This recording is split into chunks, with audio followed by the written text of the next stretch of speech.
ډېرې زبردست خبرې وکړې او ډېر تفصیلي خبرې وکړه.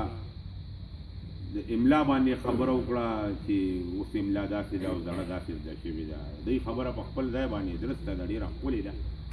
خو ژبه لیکل پکار دي. که څوک زړه املا کې لیکئ نو هم ډېره ښه ده. که چاله نوې ورځي هغې کې ګنې که په دواړو کې لیکئ خو ولیکئ، ژبه ولیکئ چې څه وخت څه کوئ نو کم از کم لکه نن پکارو چې موږ یو وړوکې غورځه باندې څه پښتو ژبه لیکلې وه، یو بل ته ویلي چې نن د ژبو ورځ ده.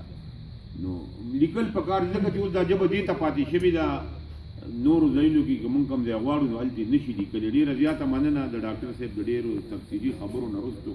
ډېر ښه شاعران را سره ناست دي. د رشکې نه اختر علي اختر ډېر ښکلی غزل لیکي، ښه تخلیق کوي. اختر صاحب ته خواست کوم چې راشي او خپل کلام موږ ته واورئ. اختر علي اختر ډېر ښه شاعر دی، شاید لږ ځان ورکوئ.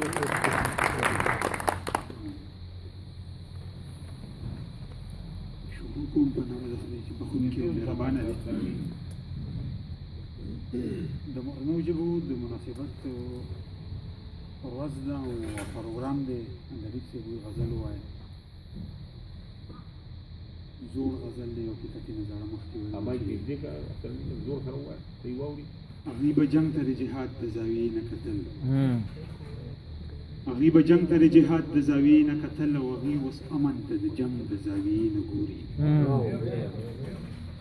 هغوی به جنګ ته د جهاد د زاویې نه کتل او هغوی اوس امن ته د جنګ د زاویې نه ګوري. او چا چې مذهب هم د مسلک په نامه وویشلو، چا چې مذهب هم د مسلک په نامه وویشلو، هغوی مکتب ته هم د ننګ د زاویې نه ګوري. غزل څو شعرونه دي چې روغ لیوني څوک څوک دي، روغ لیوني څوک څوک دي او تا چې مني څوک څوک دي. روغ لیوني څوک څوک دي او تا چې مني څوک څوک دي. حسن د فطرت څخه، حسن د فطرت څخه مړ غني څوک څوک دي. زه غاړې باسمه، زه غاړې باسمه او سړه بني څوک څوک دي.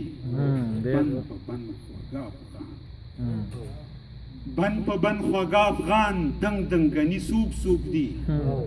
لرو بر کې پوله شي، لرو بر کې پوله شي او دا منځني څوک څوک دي. زه د باچا خان مرید، زه د باچا خان مرید او ځان پیژني څوک څوک دي. زه په پښتو ویاړ اختر، زه په پښتو ویاړ اختر، نور مېړني څوک څوک دي.